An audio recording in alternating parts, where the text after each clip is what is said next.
As tension continues to rise over the scarcity of the newly redesigned 200 naira, 500 naira and 1000 naira notes, commercial banks, motorists and major sales outlets across the country have refused collecting old naira notes. This has caused violent protests in different parts of the country, with some deaths recorded. The recent directive from President Buhari that the old 200 naira notes should remain in circulation till April the 10th, while the old 500 and 1000 naira notes cease to be legal tender. Nigerians are finding it hard to get money, with some paying an exorbitant amount to get very little. Now, this is despite the Supreme Court's order that the old naira notes remain a legal tender till February the 22nd, when it will resume hearing on the matter. Joining us to discuss the salient issues is the CEO of Finance with Mukhtar Mohammed. Good morning. Thank you for joining us. And joining us via Zoom is a public finance and policy analyst, Olusegun Elemo. Good morning. Thank you for joining us. Yeah, thank you for having me. Happy to join you this morning. Right. Segun, let me begin with you. What your impressions are of the president's statement and his decision to retain the 200 naira note as a legal tender, while saying that the 500 naira and 1000 naira are no longer legal tenders in the country? Let me say that number one is that we are all stakeholders in this democratic dispensation. And I must say without any iota of doubt or any fear of contradiction that I'm utterly disappointed with the speech I heard the president read yesterday. And I said utterly disappointed because it would even be better that we disobey the law outrightly than, partial obedience. And we cannot even call what happened, the speech of the president yesterday, as partial obedience. And this is not speaking for any political party or any political candidate whatsoever. It is that at the outset of this policy, I'd said that we're going to have, crisis on our hands. And if you recall that, I was on your show a few weeks ago, where I did mention that what is coming, nobody will be able to, to envisage kind of crisis that we will have on our hands. And indeed, we do have that crisis right now. And to think that the Supreme Court intervened on the matter, we must be respectful of our courts and abide by the rule of law. If we are operating a constitutional democracy, we should ensure that we do not do anything to put any party or any stakeholder in this democratic dispensation on the part of free for all, where people can take laws into their hands. And you can see what is happening right now. And we're heading into an elections. Mind you, whether you like it or not, politicians are desperate people. They want power by all means. And some do go after power by all means. And we don't want that to happen. There are many factors that are playing together as we speak. Number one is that that ordinarily you don't have new currency in circulation, even when the CBN regularly prints new currencies. I'm referring to the old naira notes now. You rarely have new currencies, new notes in circulation. It's mostly merchandised, which now gave an economic window for the banking, for the DMBs, to latch on to that policy in a situation where all the notes you now have in circulation are now new notes. It gives them an incentive to hoard those notes, and then merchandise them. And then again is that, you see, in public policy, you don't target people. You put policies in place for all, not for a particular set of people or a particular group of, especially when it has to do with the political or economic elites. You see, it is easy for you to target policy at people who are low who are operating at the low level of the ladder, or the ordinary citizen. But when it comes to the political and the economic elite, you will expect some reactions, which is what we are getting right now. Some people have said that even the position of the governors, it is not because they love the people that much, but it is in their own self-enlightened interest. Whatever interest it is, I think we should be mindful that we are going into an election, and we should not give politicians an alternative to achieving their objectives. And I'm speaking, very emphatic on that, because, like I said earlier, politicians are desperate people and they want to achieve their goals by all means.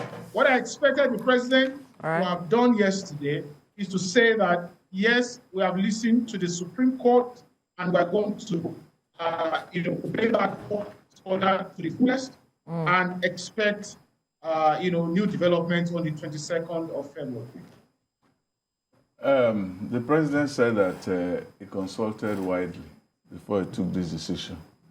But all the known institutions that we know, or groups that advised him, said use the old and the new. Council of State said that, the governor said that, people said. The only people who said we like it as it is are Peter Obi and Atiku Abubakar. So let us know, what do you think? Whose advice was he listening to?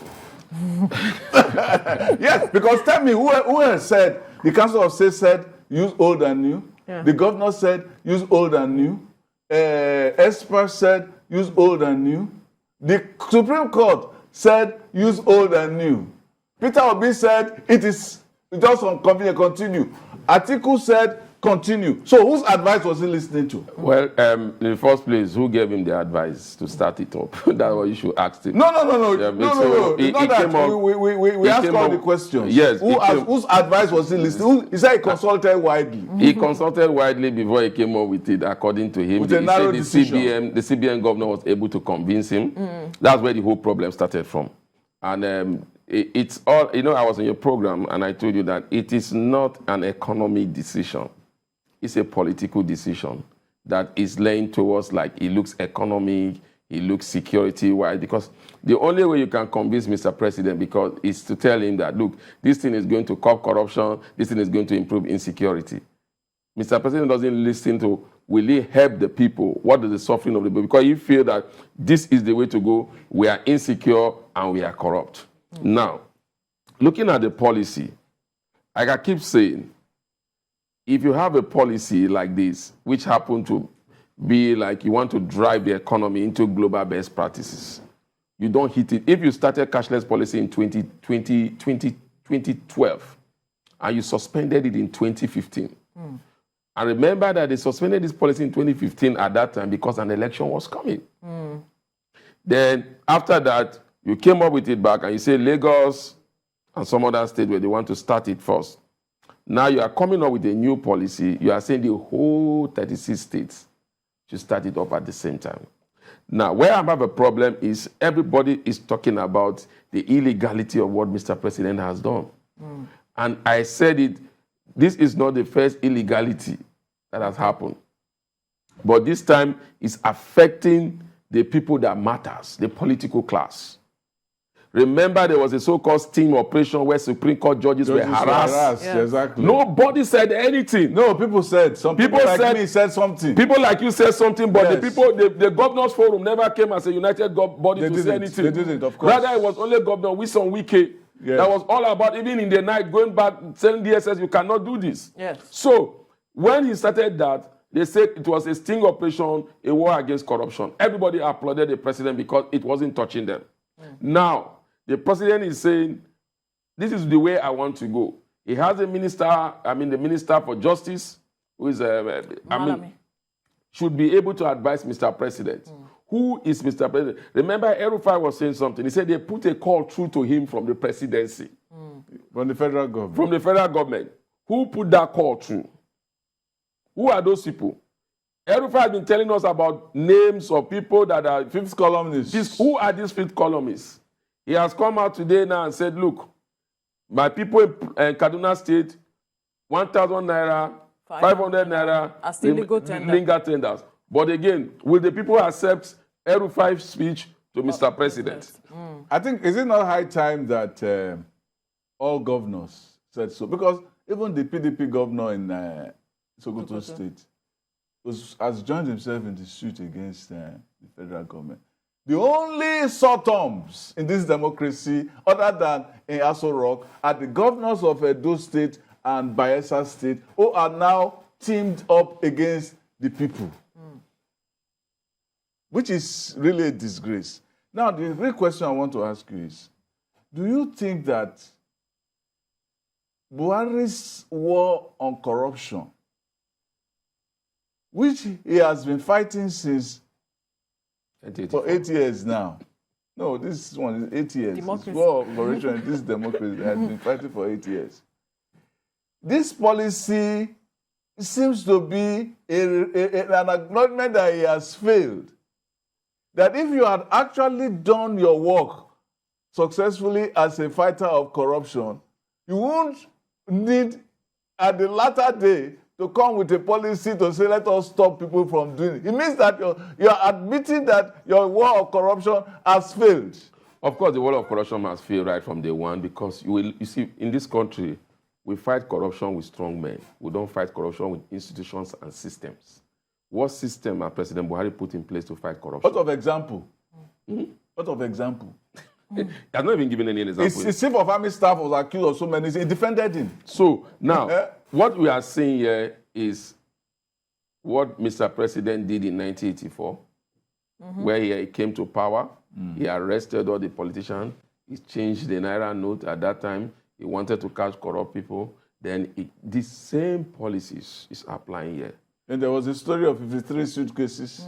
Everything. So, hypocrisy in his government. Mr. President, the only thing that Mr. President has changed is he has changed his clothes from the military khaki to a civilian dress, but still implementing the same policy of 1983, 1984, and he expects a change in 2013. We're not talking about some of the Jay-Z's and others were not even born when Mr. President came to power. So what we are seeing here is a government that have lacked an economic direction, a CBN that has become the stool of the presidency. Because if the CBN governor is not telling us every time he talks, he said, Mr. President the backing of the president. I have the backing of the president. He has visited the president over 8 times within 24 hours. Over 8 times he's with the president. You see, what I'm saying here is that I'm saying the policy of itself, you want to get a new, economically, when you look at the policy outside, it makes sense. But one of those things that made nonsense of the so-called policy is inflationary figures has come out. Part of the reason why you wanted, you can say you will reduce inflation, you fight this. Inflationary figures have come out. It has not improved. The only people that are going to benefit from this policy as it stands now is the banks. Because for every transaction you make, from the comfort of your room, they make a profit. So whether there are branches, that's why we're advising every Nigerian that you don't need to go and be burning their branches. It doesn't, they are, most of the banks, some banks have even closed branches. Some banks have even going that very soon we will not even have more than 5 to 10 branches. Right. We want to make sure that you just do it at the comfort of your room. So, but my challenge is that the CBN. You're talking about people who can use their phones to do transactions, which is just a fraction of the Nigerian population. All right, let's quickly go to Segun because of time. Segun, quickly, the president admitted that there are persons, saboteurs in the system that is not allowing this whole policy work. And even the governor of the CBN, Emefiele, actually said that we should allow this thing work, that Nigerians will benefit from it.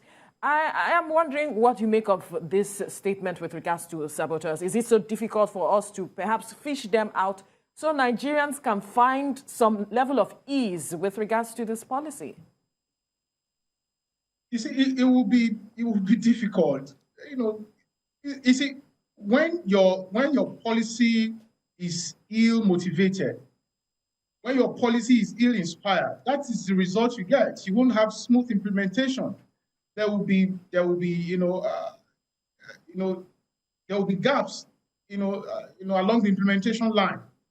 Imagine if this policy had been put in place as far back as January 2022, and you allow it to run its full course for about 12 months or 15 months thereabout before the elections. You would have had a situation where, organically, you have people bring in their old notes, and once they bring it in, you don't release it again, and then the new notes can then, circulate, and then there won't be any economic benefit for anybody to hold the new note. That's what we're saying here. That the banks are having a field day. There is economic benefit for them to hold the new note and merchandise it. Now you have the politicians who have the old notes with them and who wants to put it out by all means during the elections. And I'm saying that public policy, it's not targeted at individuals or group of people. That's what I'm saying. You put policies in place to better the economic lot of the general populace. That's what it should be. But what you have on your, what we have on our hands today is, you have a policy that is targeting a few individuals, and you are going into an election. So for me is that, you see, in the last 3 weeks, I've been to many states. I've been to Ekiti, I've been to Ondo State, I've been to Anambra, I've been to Delta, I've been to Kaduna, I've been to Adamawa. It's the same problem. All of these places I've traveled to in the last 3 weeks, I haven't seen, I myself don't have a single Naira note on me. I'm telling you, it's been very challenging, extremely difficult, because number one, I can't go and queue. How do I have loads of work to do. Why would I go on the ATM to go and queue for what? And then I called my account officer. The last time I called my account officer said, if I was going to take 3,000. And I was like, it was laughable. But, it was really laughable. 3,000 for what? And then the pronouncement of the CBN governor was that, by this policy, is that people can access individuals can access up to 20,000 naira per day. In what part of the country do you see that, happening today? And then you now destroy the informal sector completely. The informal sector now has been destroyed completely. The person, the woman selling pepper, or on the streets or in the market cannot take mobile transfer. Those petty traders can't take it. So how do you then expect them to leave? Then you probably are thinking that let's just push this through the elections, and after the election we'll see what happens and how the economy responds. What's the cost benefit of pushing it through to the elections till after the election and seeing how the economy responds? And perhaps thinking that the DMVs will then come to their senses and then release the new notes, or you'll probably print more notes, or what exactly are you looking at? So those are the issues for me. The economy is already fragile. If we are looking at a situation where we should constantly act to reflate the economy so that we can limit the number of poverty we have on our hands, we can limit the number of unemployed young people we have on our hands, then this is not the kind of implementation process that we should have around this type of policy. The truth is, everybody believes, virtually, everybody believes that it's a laudable policy and it's what we needed, especially concerning the security situation that we have, and a whole lot of things. I myself, propose that the CBN reduce significantly the Naira in circulation so that you can have a situation where Naira doesn't continue to go after the dollar or the FX anymore and then pushing up our FX rate. It's a good one, and it's good that the CBN governor, came to his own mind to say, okay, let's do this. But certainly the timing, it's not it. The implementation process is poor. The people that we are targeting, that's not the way to go about it. That's absolutely not the way to go about it. And you are creating, a situation of anarchy right now, because when you have the federal government making a pronouncement, and then you have sub-national government making contradictory pronouncements. What exactly are you expecting? And then you want to go to elections like that? Again, there is fear. There is palpable fear right now. And we're likely going to experience voter apathy. And it may even be worse than what we had in 2015 and 2019 elections, if care is not in. All right, policy analyst Olusegun Elemo, we must thank you for your time on the program. Thank you for having me. All right, but we'll continue the conversation in the studio. Yes. Do you think that the contempt that we're talking about is just the contempt for the rule of law? It's contempt for Council of State, contempt for the governors, and contempt for the people? Well, if you have contempt for the rule of law already, I think you're already against the people. That's the way I see it. So no matter, they said even if the drunk judge gives a judgment, you need to respect that judgment. That's I mean, and we're not looking from the High Court. We are talking about the Supreme Court. But I keep saying the president has people that he listens to, Right. and I think he's still listening to those people. If you look at the governors, when you look at the Nigerian Governors Forum, you say how constitutionally variable are they even? Are they a pressure group, or do they come there for their own common interests? Secondly, you look at the National Council of State, and you say how much of an influence have the National Council of State really have they really had on any government? I'm not even talking about President Buhari government, any government. Have you seen a policy that have come from the National Council of State, and the president is telling you, I'm pushing this policy because this is what the former leaders, this is what people that have sat here before are saying? Definitely not. Now, in this policy, when you look at this policy, the timing, I keep saying, like he said, it's a good policy, but the timing is wrong. Then the target, you are now bringing a policy that is destroying the most vibrant sector of the Nigerian economy, the informal sector. The largest employer of labor, the informal sector. You are destroying them, and you are not even, it's just like what has happened from 2015, not before 2015 even, we systematically begin to eliminate the middle class. Today, there's no middle class. We have the rich and the poor. There's no middle class. So when I heard the vice president talking about getting middle class to another type of highly middle class, I was like, where is the middle class? So what we are doing now is what we've done to the middle class. We are trying to eliminate the informal sector, and we are going to cause crisis on our hands. Unemployment is already high. Businesses are already losing a lot of money. Customers are not coming again. Yes. People are beginning to just stay at their house. There's hunger in the land. The Forum said that we are heading for a recession. Is that what it is? Well, you know, when it comes to recession, they need to have their data. Right? Recession doesn't just happen in a day. You understand? It has to. We have had the GDP has come out. We have to have 3 consecutive GDP of negative before we say we are heading to recession. So I don't, you know, sometimes the politicians make us feel we are going to die. But this policy, the only challenge is in the implementation. Everybody keeps saying it. And the timing. And if you are talking about technical recession, we're talking of actual recession.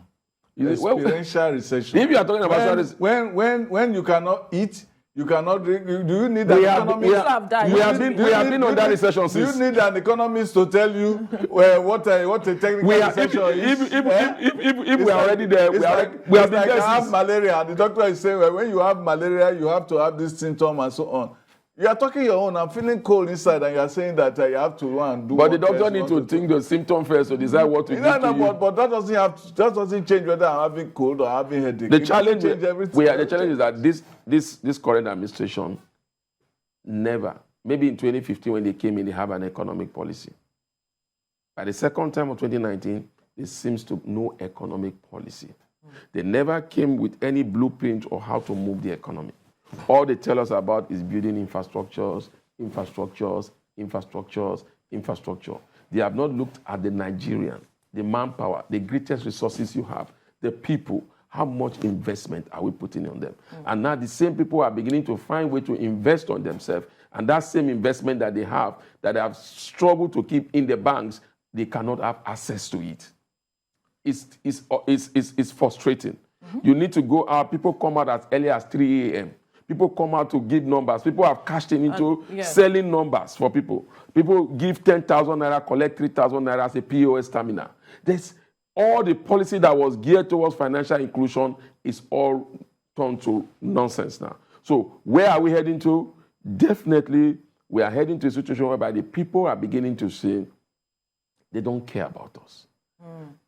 They are beginning or they have been saying it. They have been saying it, but now it's obvious that they don't care about you. Because if you look at Mr. President's speech yesterday, the speech seems to be, this is what I have made up my mind to do. And I'm going to carry it out to the latter. Right. It had no human content. There was nothing to be excited about the speech. There was no woman's speech. The only woman's speech was to say, I've heard what you are suffering about Nigerians. I sympathize with you. I sympathize with you. And it's like, I have to say, it's just like somebody, two children who are fighting, then they say, you tell him sorry. Then you do like, sorry. You know, that's what you know, you always talk about the Bible. Yes. You remember there was a king in the Bible that the people went to meet him and said, your father suffered us so much. Yes. That we almost died. He said, Solomon. He said, go Solomon. back. Solomon. He said, go back and then come back. I think it was the son of Solomon, not Solomon himself. He said, go back and come back. He now went to meet his advisors. What do we have to say about it? He said, you have to deal with them more. By the time they came back, he said, if my father Solomon was the one that suffered them. Yes. His son. Yes, his son. It was his son. Yes, that was Solomon's son. Yes. He now said, if my father gave you people 10,000 like I'm going to give you people 20,000. Yes. So what has happened is that the governor's forum goes to Mr. President. Mr. President said, you know what? Don't worry. Give me 7 days. I'll come back to you. He went to his advisor. I said, this is what the advisor said, you know what? Tell them we are going to inflict more suffering on them. 1,500 notes will be out of circulation. You only have the old 2,200 naira and the new 200. And let me tell you, the new 200 naira note, the old 200 naira note have not even been in circulation. What has been in circulation, remember when the CBN came with this policy, every ATM machine, you will no more have 1,000 or 500 naira note. He said it has to be only 200 naira note. But these days, when you go to the ATM machine, the only currency that is in circulation is 1,000 naira, not even 500. We have not been seeing the 500. We have not been seeing the 200. So, and when he came up with the policy and they said both the old and the new note, the Supreme Court came up with that policy. Being close to the financial space, tried to reach out to some of these people playing that sector. They made us understand that the 1,000 naira note and the 500 naira note were being mopped out of circulation by the CBN. Even a circular came in after the Supreme Court gave its judgment. A circular came into the bank on Friday that every 1,000 naira note and 500 naira note must be out of the banking space to the CBN vote.